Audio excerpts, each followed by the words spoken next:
विद्यार्थियों, आज हम गौतम धर्मसूत्र के प्रथम प्रश्न के पंचम अध्याय का अध्ययन करेंगे कि इस अध्याय में कि प्रत्येक गृहस्थी के लिए जो आवश्यक पंच महायज्ञ बताए गए हैं उनके विषय में वर्णन किया गया है कि हमारी भारतीय संस्कृति अध्यात्म परक रही है।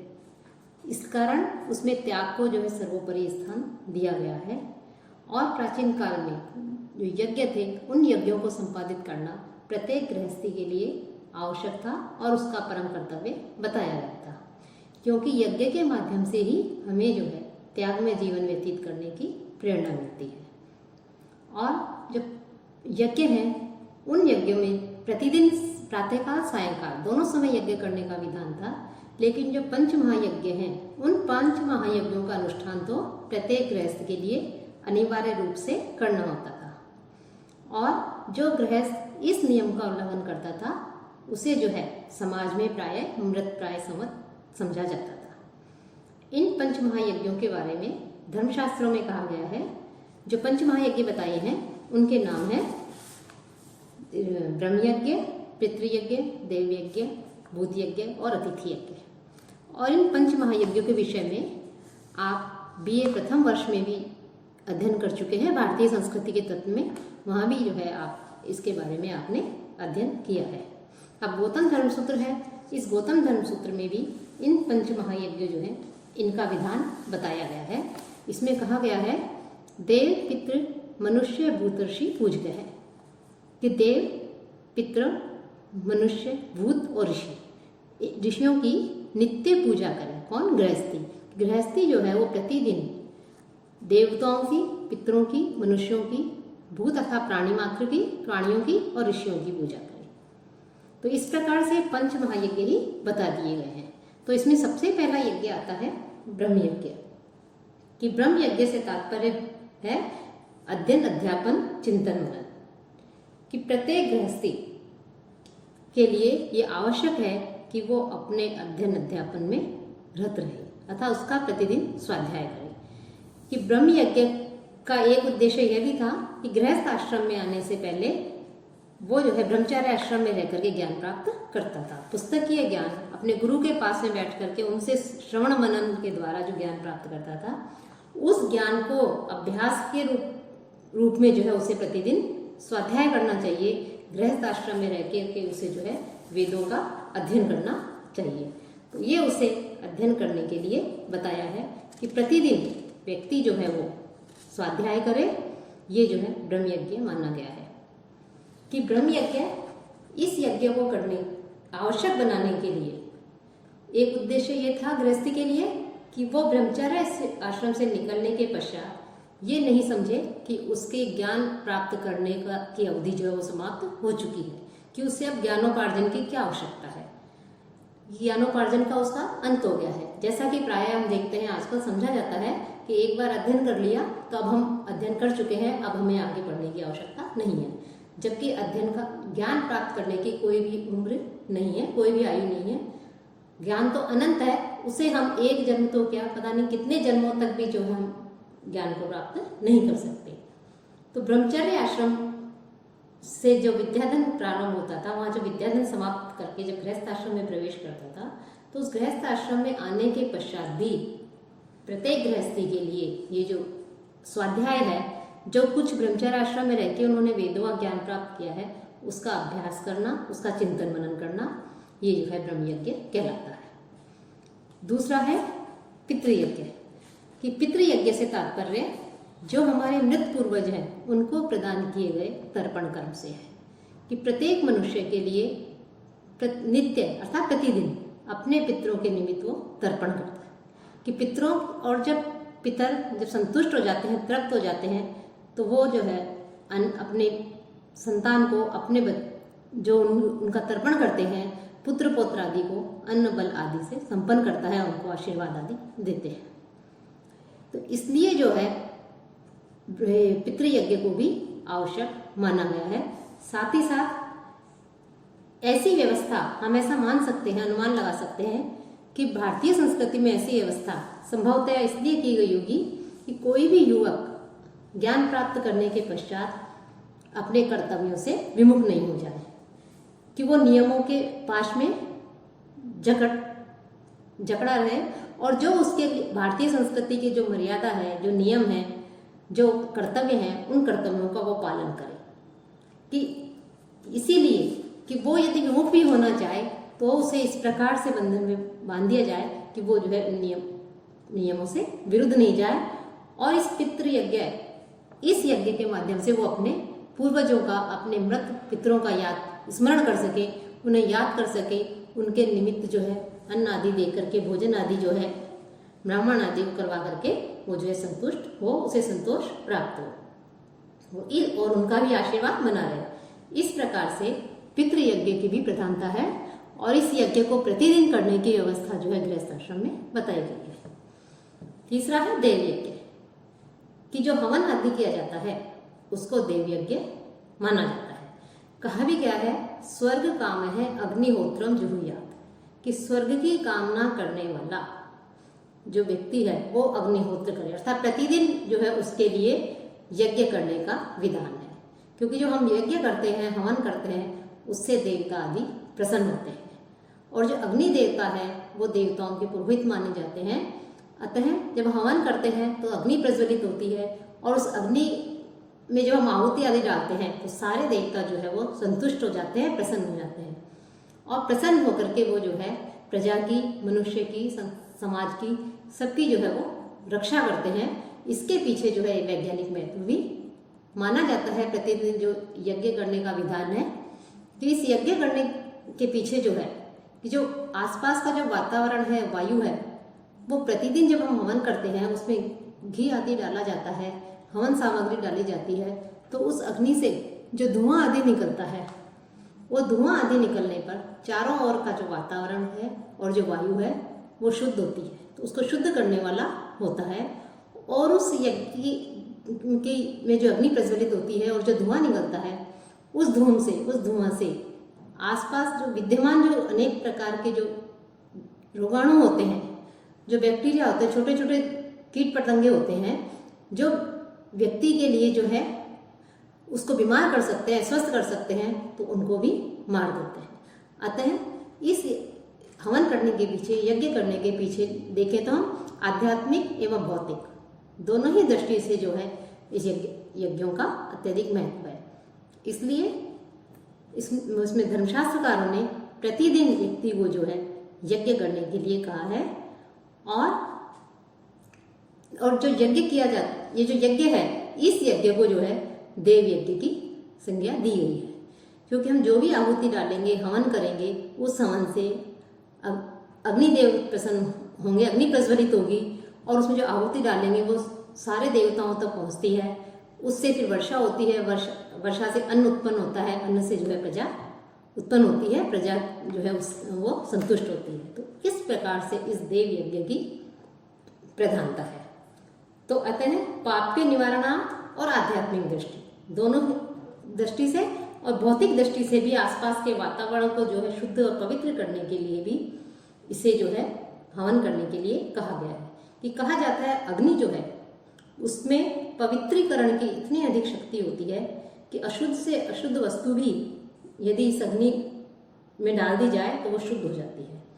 इसी को अच्छी तरह से समझ करके हो सकता है प्राचीन जो ऋषि हैं उन्होंने देव यज्ञ के रूप में जो है आसपास के वातावरण को, वायु की शुद्धि के लिए इसे देव यज्ञ को पंच महायज्ञों में सम्मिलित किया होगा। अगला है भूत यज्ञ। भूत यज्ञ को बलि वैष्णोदेव भी कहा जाता है। कि बलि वैष्णोदेव यज्ञ जो है इसके विषय में कहा है कि जो कुछ भी भोजन पका है, हम जो कुछ भी भोजन बनाते हैं, उस भोजन में से कुछ अंश लेकर के मंत्रों का उच्चारण करते हुए कुछ अंश लेकर के जो है उस अंश को जो है अग्नि में तो डालें ही थोड़ा सा, उसके अलावा उसके कुछ 6 भाग करके कुत्ते हैं, पतित है, पापी, श्वपच, रोगी, कोई वायस, कृमि आदि जो हैं उनके निमित्त उस अन्न को जो है उसे दे। अर्थात व्यक्ति जो है अकेला ही भोजन नहीं करे, जो कुछ भी उसने भोजन बनाया है तो उस यज्ञ को, उस भोजन को वो सबके बीच में भक्त करके जो है स्वयं खाए। श्रीमद् भगवद गीता में भी कहा है कि स्वयं के लिए जो मनुष्य केवल भोजन बनाता है कि मैं ही भोजन बनाऊं और केवल मैं ही खाऊं और किसी को भी भोजन नहीं दूं, ऐसा जो मनुष्य होता है वो मनुष्य पाप का भागी होता है, पाप को खाने वाला होता है, पाप का भागी होता है। इसलिए जो है इसे मनुष्य को बलि वसुदेव के यज्ञ के माध्यम से सबको अन्न देने के लिए कहा गया है कि देवताओं के निमित्त अन्न देने के लिए, जो पितर आदि हैं उनके निमित्त अन्न देने के लिए, जो इन सबको देने के पश्चात इस बलि वसुदेव यज्ञ में जो कुत्ते आदि हैं, पापी आदि हैं, चांडाल आदि हैं, कौवे हैं, तो छोटे कीट पतंगे आदि हैं, उनके लिए जो बलि दी जाती है उसे बलि या जो अन्न आदि दिया जाता है उसे बलि वसुदेव कहा जाता है। कि हम देखते हैं कि हम जब भी खाना बनाते हैं तो कहते हैं पहली रोटी गाय की, तो इसके पीछे ही तात्पर्य वो एक तरह से बलि वसुदेव यज्ञ ही है, भूत यज्ञ ही है कि गाय की रोटी निकालते हैं, कुत्ते के लिए भोजन बनाते हैं, चिड़ियों को चुग्गा देते हैं, चींटियां जो है उनके बिल में आटा डालते हैं, तो ये सब बलि वसुदेव या भूत यज्ञ का ही प्रकार है। तो ये यज्ञ भी जो है आवश्यक माना गया है। अगला है नर यज्ञ या अतिथि यज्ञ। इसे नर यज्ञ भी कहते हैं और अतिथि यज्ञ।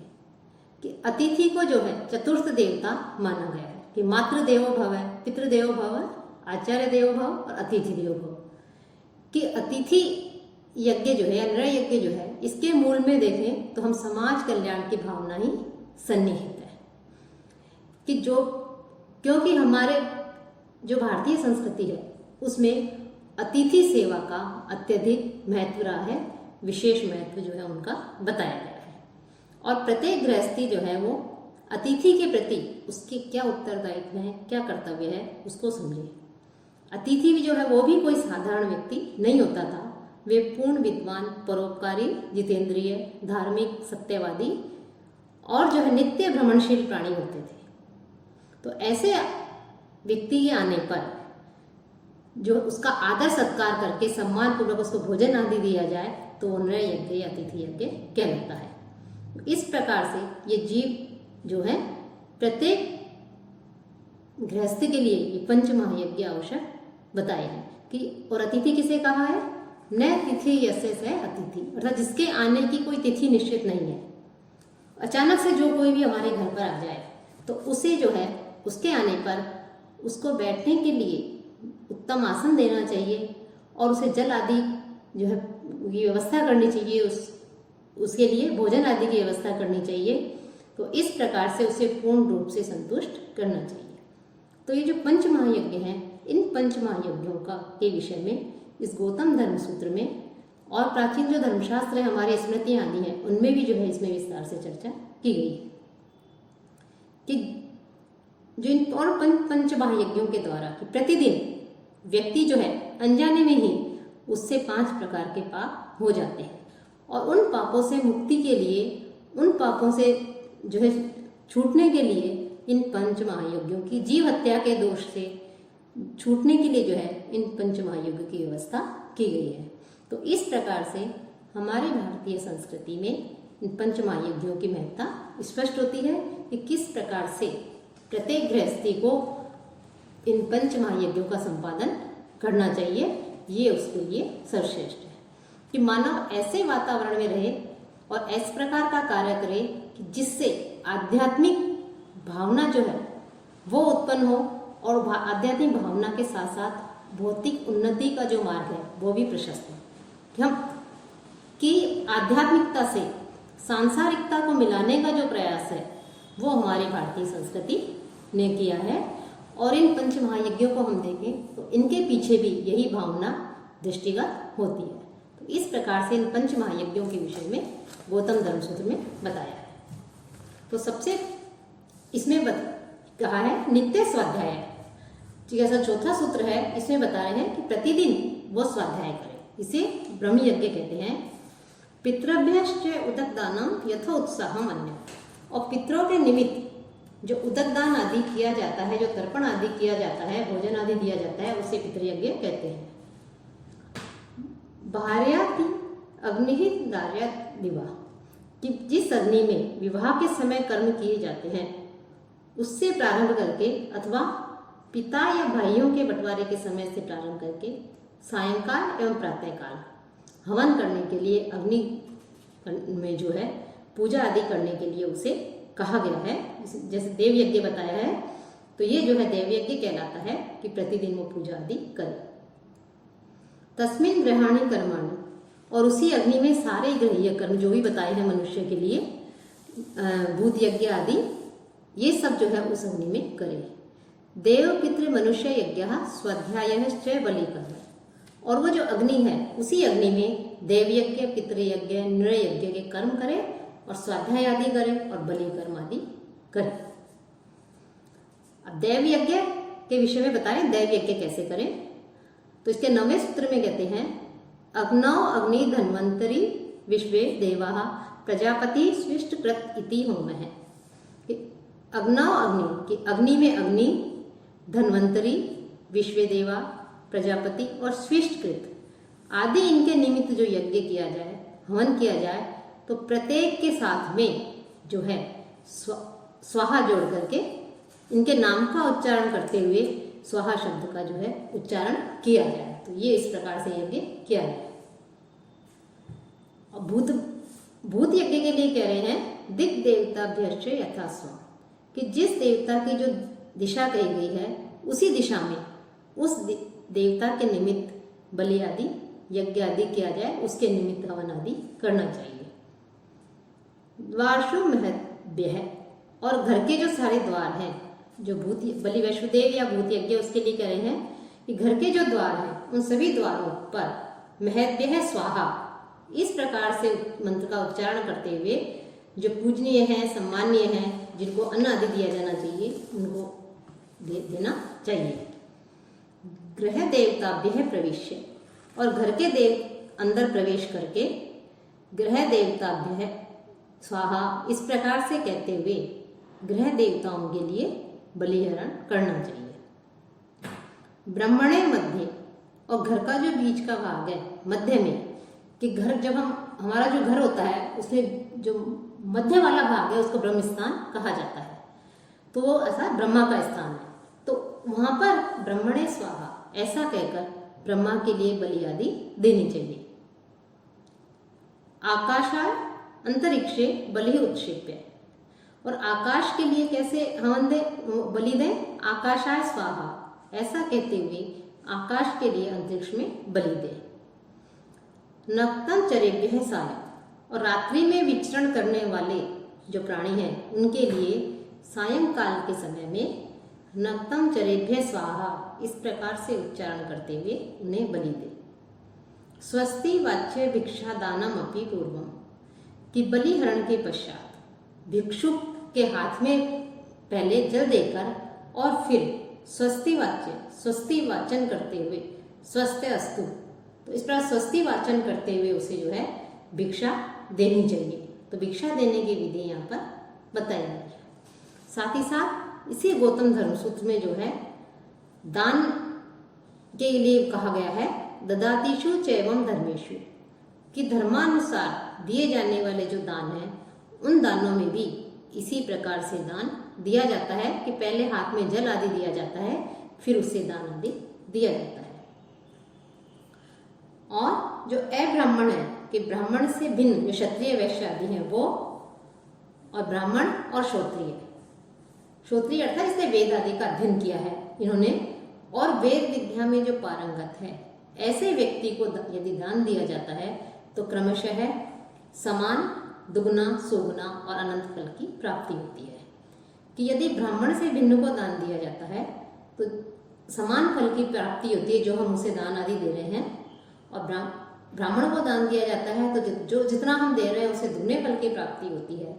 श्रोत्रिय अर्थात जिसने वेद का अध्ययन आदि किया है उसको देने पर सोगुना हमें मिलता है, और वेद विद्या में जो निष्णांत है, पारंगत है, ऐसे महान विद्वान को, ज्ञानी को, विद्वान को दान देने पर अनंत फल की प्राप्ति होती है।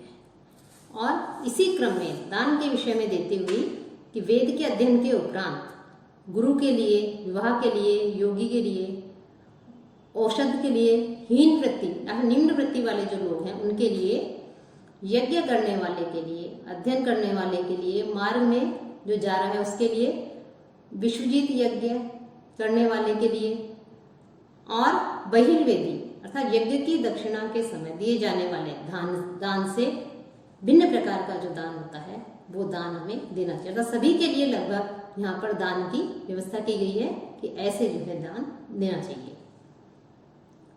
भिक्षमाणेषु प्रतान्नम इतरेषु, कि इन व्यक्तियों के अतिरिक्त यदि कोई भी द्वार पर आ जाए हमारे तो उनको पकाया हुआ अन्न हमें देना चाहिए। और दान का अपवाद क्या है ना, तो ये तो दान की विधि बताई गई है कि तो इस प्रकार से पंच महायज्ञ बताए हैं और उनमें कैसे किसको क्या दान दिया जाए उसके विषय में यहाँ पर बताया गया है। तो जो दान है, दान किस किस को दिया जाए तो उसके विषय में यहाँ चर्चा की गई। साथ ही साथ दान किसको दान नहीं देना चाहिए इसके विषय में भी बताया है आगे, जो हम अगले व्याख्यान में पढ़ेंगे।